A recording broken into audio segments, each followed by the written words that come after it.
Hi everyone, Jay here from Jade Productions, back with another video. I'm just a little unwell, so for this video I'm just not going to have quite as much energy, just can't muster it right now. But I am still very excited for what is happening and what we are looking at today.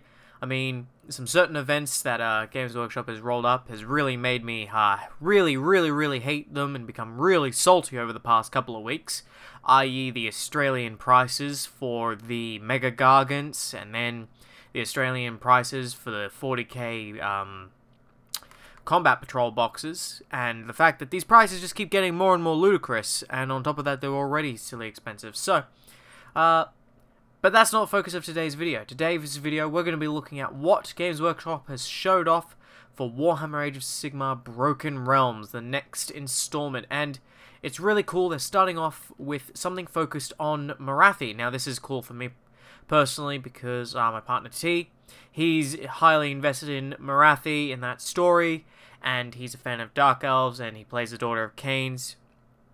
So, here's what we've got going on. It looks like they're kind of going to be hitting us with the standard sort of treatment that they like to hit up when it comes to these events.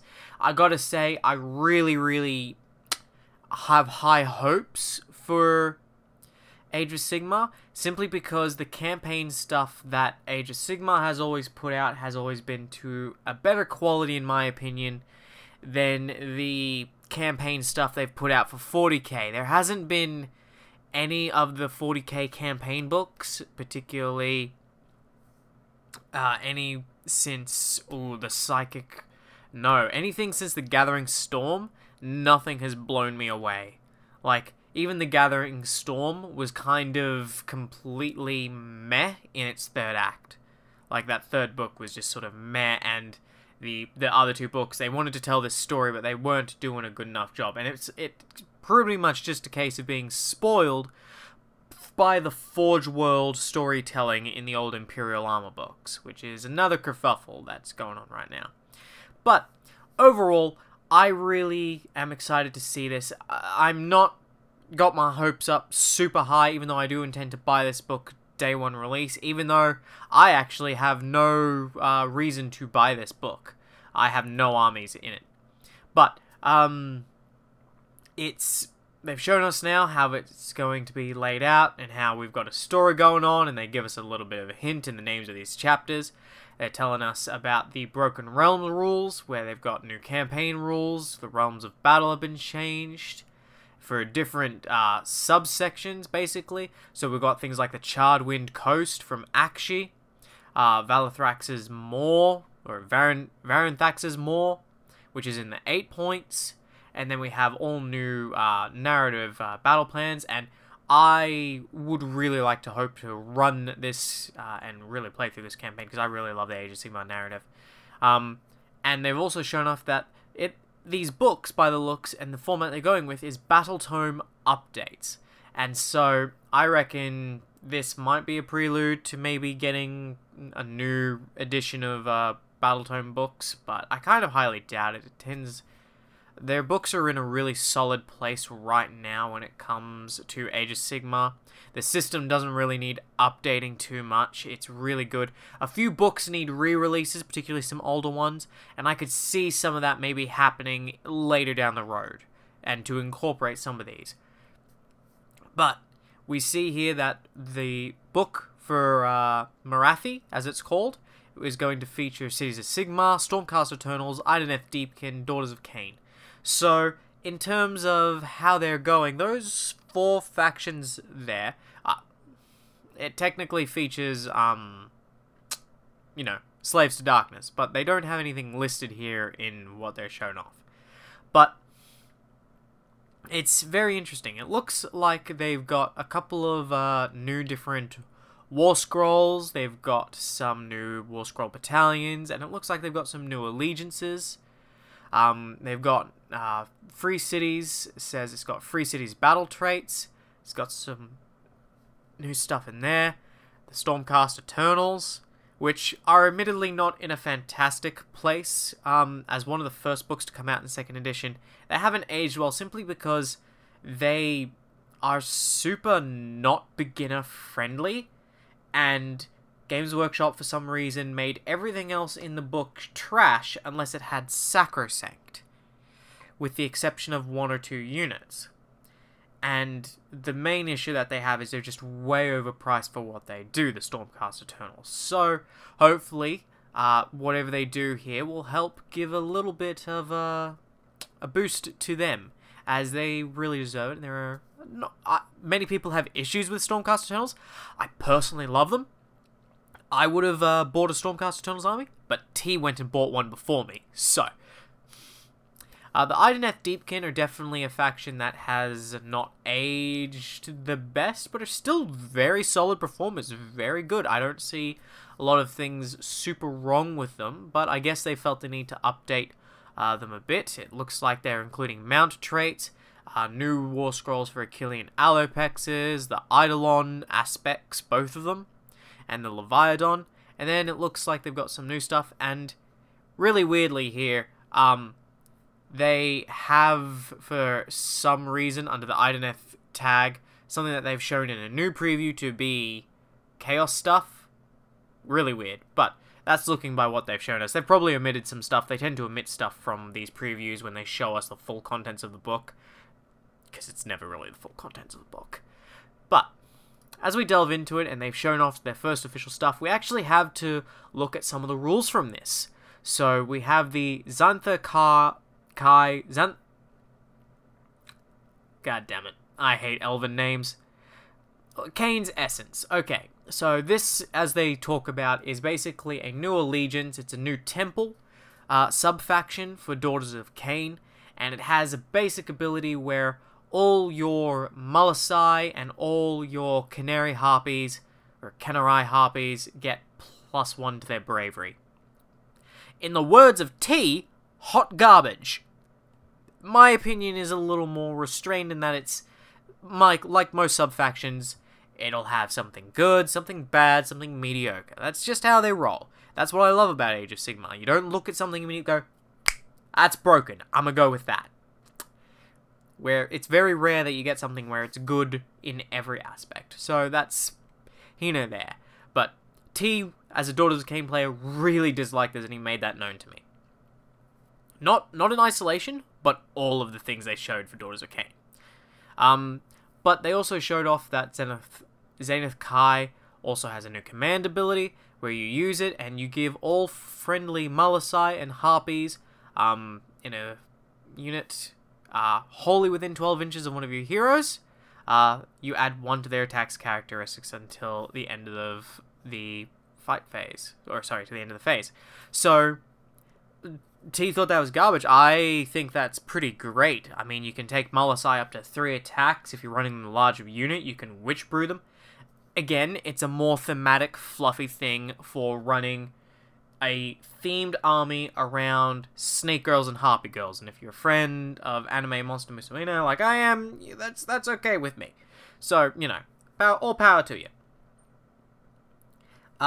It's okay. It's definitely okay command abilities. I don't get what T's hung up on about. I think they're both extremely average in a good way.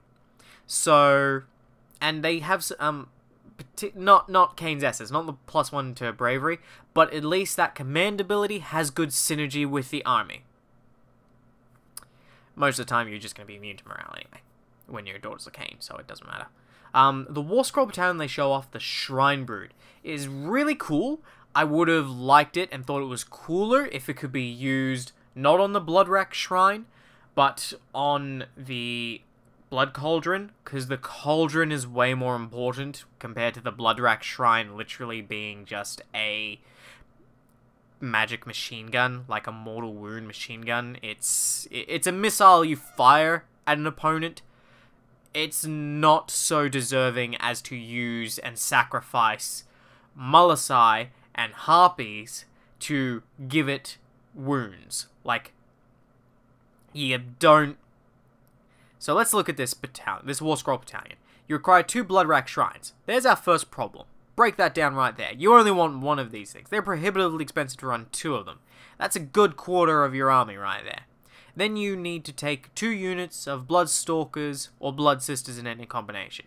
Sure, that's fine. That's really good. 2 units of Samurai Harpies. One of them is better than the other. Still fine. They're cheap. The problem is, you have to take 2 Blood-Rack Shrines. Depending on how much this War Scroll Battalion costs, you could buy more stuff, and the ability it gets you is probably not going to be worth the 100 or so points it's buying. I mean, Blood-Rack Shrines are not so important in your army that you need to desperately keep them alive. I mean, sure, they act as wizards, but the true power of your army, sure, you have some nice spells, but it's your prayers and it's your bloody abilities from the Hag Queens. The, i.e., awesome stuff that is the Witch Brew. Keep the Witch Brew alive. Anyway, so those are a fair mix of mediocre in my opinion, but I'm still excited to see what else they show, particularly the updated War Scrolls. Cities of Sigmar, they've shown off a new city port by the looks called Misthain. I'm a huge fan of this, mostly because I love the Realm of Shadows. I love the Realm of Ulgu. I love to set all my games there. I've written plenty of narrative for all mine and T's factions to set in a area of the Realm of Shadow that we've, invented and written up the lore for, called the Veiled Coast, that I really love, and it's fun. I even run my role-playing game settings there for Age of Sigmar in that area. So the more they flesh out this with more cities like this is awesome. So this is pretty cool. A hero in Misthain army can have a Misthain narcotic. Choose which hero will have a Misthain narcotic, then pick from or roll on the Dark Temptations table below. You can choose one additional friendly hero to have a Misthain narcotic for each War Scroll Battalion in your army. So that's pretty good. A hero cannot have more than one Misthain narcotic. In your hero phase, you can declare that a hero with a Misthain narcotic will use it. Each Misthain narcotic can only be used once per battle and has no effect on the bearer's mount. That's a little sad, but let's have a look at what these narcotics do. They've shown off 2 of them. So the something I'm not even going to try and pronounce, and it's when this narcotic is used until your next hero phase, add 1 to hit rolls for attacks made by the user. I think that one is probably better off. Honestly, I can't think of too many heroes I'd really like that on in Cities of Sigmar, but there are a few that you could use that too. Reading this next one, Witch Mist. Until the end of your hero phase, ignore modifiers when making save rolls for attacks that target the user. That one I think is a little bit more useful. I reckon they're hiding the better ones down below. But in terms of those two, and the whole narcotics things, you typically don't have a lot of really good characters to begin with in Cities of Sigmar that are immediate beat sticks that aren't hugely expensive, that you want to put some stuff on that on. But you do have them. You do have the General on Griffin, who is a good opportunity. Sadly, it doesn't affect his mount, and that's okay so long as you're giving the General on Griffin a decent weapon. He does have some really good weapon options, so it could let you, make more use of that. It's only 1 use, but that's unfortunate. But we can put this on lots of heroes, and so while for every War Scroll Battalion you bring, this will let you basically increase, for a limited time, the performance of some of your heroes, which you're going to take because your heroes and your units work together in mutual mini synergies in Cities of Sigmar pretty well. So I like that. That seems pretty interesting. Let's see. Then we have, for Stormcast Eternals, the only rule they've showed off here is Mortal Auxiliaries. 1 in every 4 units in a Stormkeep army can be a Cities of Sigmar unit. Add 1 to the bravery characteristic of those units, whilst they are wholly within 12 inches of a friendly Liberators unit. That sucks, that it has to be Liberators keyword, but I'd have to... that's my immediate thoughts, but there might be something really awesome with the Liberator keyword beyond Liberators, so I would have to reread that battle tome. In addition, when you pick a unit to benefit from a command ability from the battle tome Stormcast Eternals, you can treat those units as if they were Stormcast Eternals units. This is awesome. I really like this. I think this is gonna be a huge improvement to the Stormcast Eternal. I like this more, that they're leaning towards the Stormcast Eternals and the Cities of Sigmar really working together. And now, with this, rather than taking a Cities of Sigmar army and then taking some Stormcast Eternal auxiliaries, here you can go the reverse and you can go with the Stormcast Eternals and you can bring in Cities of Sigmar units, which can really give a lot more versatility to your armies. And you have some good units in Stormcast. They have some issues, right? They're an army with some issues, but they're still fantastic in certain respects. And if you can combine them well, and on top of this, when its command abilities affecting stuff, you can target those mortal units. So that's really awesome. I imagine, off the top of my head, I'm working in some synergies in my head from certain storm hosts and command abilities that you can use in combination. You can have a nice, lovely army with a mix of shields at the front, pretty much filling in for Liberators, and field the more killy, special, elite units of Stormcast Eternals that do their jobs really well. You can back up your Stormcast Eternal battle lines with cheaper, really good shooting from handgunners. You can bring in artillery. That's the most important thing that I think of. You can now have your Stormcast Eternals like, cool, you have the ballista. That's pretty fantastic. But have you met my friend, the cannon? I'd have to really reread to see what kind of synergies that it could bring and see pretty much what the limitations of a Stormkeep army is once the book comes out. But that immediately springs to my mind as something that's a huge win, in my opinion. That's pretty cool. Now, the Idoneth Deepkin, they don't really talk about them too much, but it definitely, as we said, it looks like they're getting a lot of new War Scrolls, like their War Scrolls are being redone.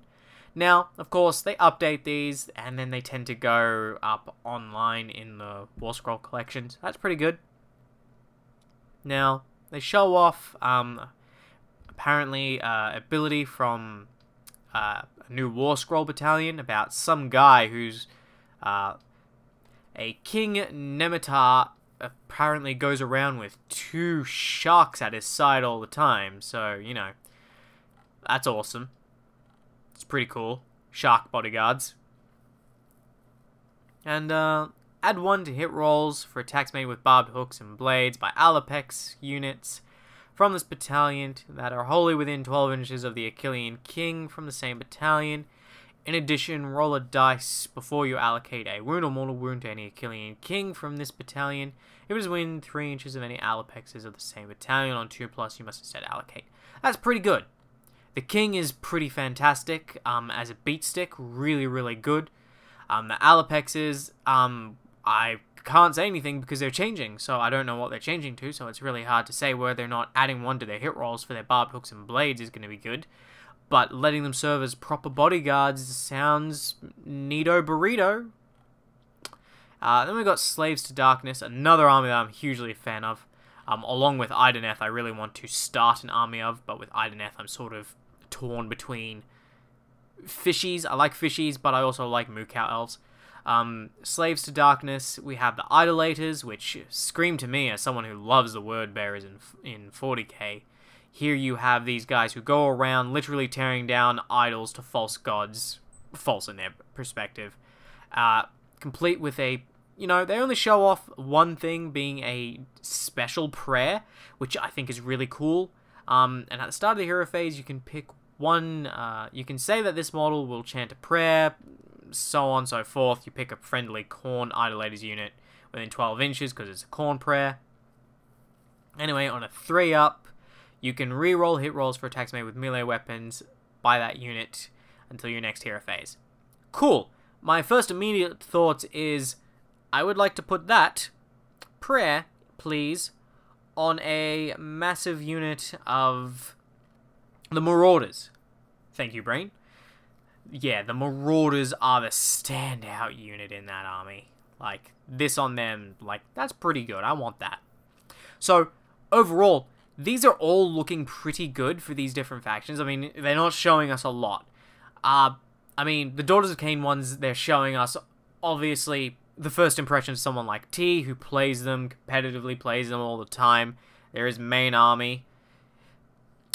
Sure, he wasn't impressed with them, but this is only a small snippet, and I'm excited to see what they bring out in the future and how this potentially can change each of these factions.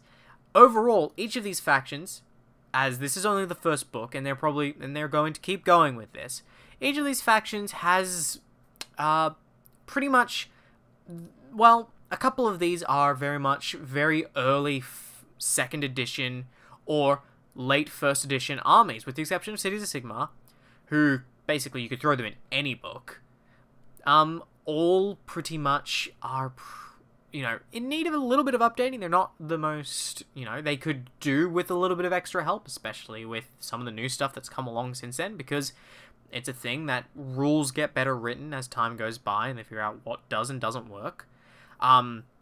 The things that I've really got my eyes on from this book, in terms of the Battletome updates, is Viperic Guard and Scathe Coven.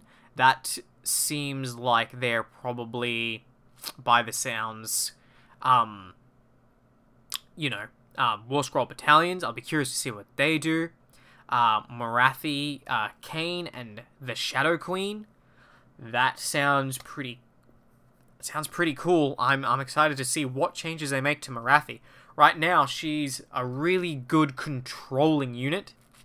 Stormcast Eternals, they're in need of a little bit of help, so I'm happy to see that they're getting some of that. Hopefully they get more than some of this, but some of it looks pretty good. Looks like they're going for Stormkeep battle traits, so that'll be a new sub-allegiance, which I think will be a very popular one, with that ability to take mortals in there, because none of the existing ones super blow me away, and they haven't really aged well, but they're still good. I mean, Stormcast Eternals, I think, are still a good faction. So overall, I think it's really cool. I'm excited for it. That's what I think of what they've shown off so far. Let's wait around and see how it plays out as we walk into a new age of Sigmar with the Broken Realms. I'm really excited about this, more so than I was about the Psychic Awakening, more so than I am about 9th edition 40k, as someone who started my hobby experience in 40k and still, plays it. So, I've been Jay from Jade Productions. Please forgive me for being a little out of energy and a lot of breath today. I've not been well, but I thank you for watching this. I will see you next time for more Age of Sigmar goodiness. In the meantime, keep on trucking and going.